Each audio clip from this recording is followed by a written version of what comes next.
Club house, जिस club house में दिग्विजय सिंह जो कांग्रेस पार्टी के दिग्गज नेता हैं, वो किस प्रकार से बाहर भारत के खिलाफ जहर उगल रहे हैं और किस प्रकार पाकिस्तान के साथ हां में हां मिला रहे हैं, वो हम सब ने आज टीवी चैनलों के माध्यम से सुबह से देखा हुआ है। कोई नई बात नहीं है। बंधुगण, इस क्लब हाउस में हम देखते हैं कि पाकिस्तान का एक पत्रकार, पाकिस्तान का एक जर्नलिस्ट किस प्रकार से मोदी जी के हटने के बाद भारत की सत्ता क्या होगा, भारत के सत्ता का पॉलिसी कैसा होगा, कश्मीर पॉलिसी कैसा होगा, इस पर सवाल पूछता है। आप खुद बताइए, आप में से यदि कोई उसमें मौजूद होता, आपसे यह सवाल पूछा जाता, तो स्वाभाविक है हम में से कोई भी व्यक्ति उस पत्रकार को कहता, अरे भाई पत्रकारिता तो ठीक है, हमारे यहां सरकार कब परिवर्तित होगी, कैसे परिवर्तित होगी, इसमें आपको नाक घुसाने की आवश्यकता क्या है? इस विषय में आपको व्यक्तिगत रूप से इंटरफियर करने की आवश्यकता क्या है? आप तो पाकिस्तानी हैं। मगर नहीं, दिग्विजय सिंह जी उन्हें धन्यवाद देते हैं, थैंक यू। थैंक यू कहने के बाद दिग्विजय सिंह जी ओब्लाइज करते हैं और उत्तर देते हैं कि अगर मोदी जी हट जाते हैं सत्ता से, तो जो कश्मीर पॉलिसी होगी उसके अंतर्गत कांग्रेस की जो सरकार आएगी वो आर्टिकल 370 को फिर से रिवोक कर देगी, अर्थात आर्टिकल 370 को, 370 को जम्मू कश्मीर में पुनः स्थापित करेगी। आप सोचिए जरा, ये दो चीजें दर्शाता है। एक तो कांग्रेस का पाकिस्तान के साथ सांठगांठ, कांग्रेस का पाकिस्तान के साथ खड़ा होना, दोनों के विचार एक जैसे हैं, कांग्रेस और पाकिस्तान के विचार एक जैसे। और दूसरा, आज कश्मीर में जिस प्रकार की शांति का वातावरण है, वहां जिस प्रकार से महिलाओं के अधिकार को लेकर कश्मीर आगे बढ़ा है, बच्चों की शिक्षा का अधिकार आगे बढ़ा है, ऐसे कई सौ हिंदुस्तान के लॉ है, कानून है, जो हिंदुस्तान में लागू होते थे और जम्मू कश्मीर में लागू नहीं होते थे, आज वो वहां लागू हो रहे हैं, वहां के लोगों का जीवन सुचारू रूप से आगे बढ़ रहा है। उसके खिलाफ भी कांग्रेस एक वातावरण तैयार करना चाहती है कि ये पूरा का पूरा स्टेज मैनेज था। उस पत्रकार को दिग्विजय सिंह या कांग्रेस पार्टी के किसी बड़े नेता ने ही कहा होगा कि ये सवाल आप पूछना। ऐसा नहीं है कि उसने कोई रैंडम सवाल पूछ लिया, ये सब स्टेज मैनेज होता है, ये टूल किट का हिस्सा है। कहा गया होगा ये सवाल पूछना और उसके बाद बताया गया होगा।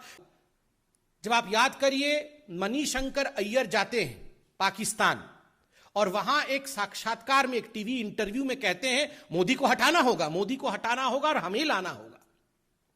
ये मोदी को हटाना होगा और कांग्रेस को लाना होगा, ये गुहार कोई आज से नहीं, जब से मोदी जी हिंदुस्तान के प्रधानमंत्री बने हैं तब से ये गुहार कांग्रेसी नेता, कांग्रेस के दिग्गज नेता पाकिस्तान से लगा रहे हैं। और आप सिमिलैरिटी देखिए, 2014 के आसपास जब मणिशंकर अय्यर कह रहे थे मोदी को हटाना होगा, पाकिस्तान का वो एंकर था, वो डर गया, वो बोलता हम कैसे हटाएंगे जी। मतलब वो सोचा कि ये किस प्रकार का डिस्कशन हो रहा है, मगर मणिशंकर अय्यर अड़े रहे मोदी को हटाना होगा, आपकी मदद से हटाना होगा। और कल जो क्लब हाउस में हुआ है उसमें भी मोदी को हटाना होगा, मोदी के हटने के बाद का भारत कैसे होगा, ये चिंता पाकिस्तानियों और कांग्रेसियों के बीच में चल रही है।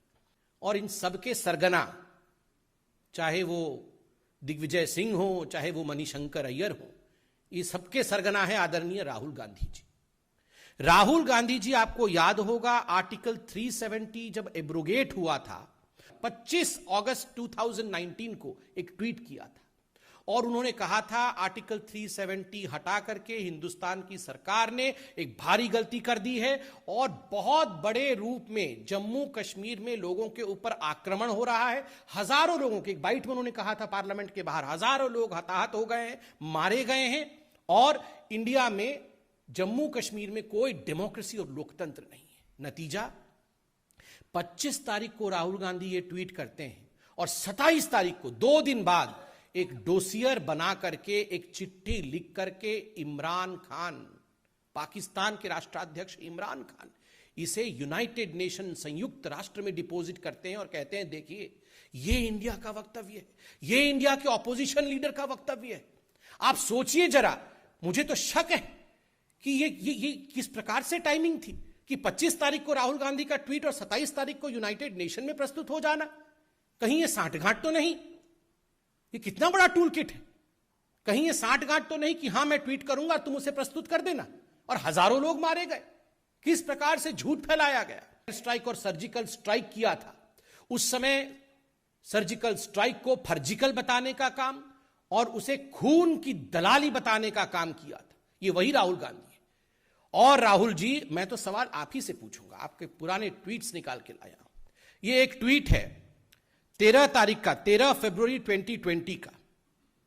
उसमें उन्होंने कोरोना को लेकर राहुल गांधी जी ने एक ट्वीट किया था, आप देख सकते हैं, जिसमें जम्मू कश्मीर को पाकिस्तान का हिस्सा दिखाया था। राहुल गांधी जी, ये क्या हो रहा है? दिग्विजय सिंह जी आज पाकिस्तान के साथ खड़े हैं, मणिशंकर अय्यर खड़े हैं, आप ऐसा एक नक्शा भारत का ट्वीट करते हैं जिसमें जम्मू कश्मीर जो है वो पाकिस्तान का हिस्सा है। ये क्या हो क्या रहा है? जगह पे आके खड़े हो गए हैं, स्टक हो गए हैं, अब इसमें से निकलने का क्या तरीका होगा? हमें ले आइए, इनको हटाइए। अच्छा, तो इनको तो आप ही हटा सकते नहीं है। तो इनको तो आप ही हटा सकते हैं। हाँ, हम हटाएंगे, लेकिन तब तक जरा आपको भी इंतजार करना होगा।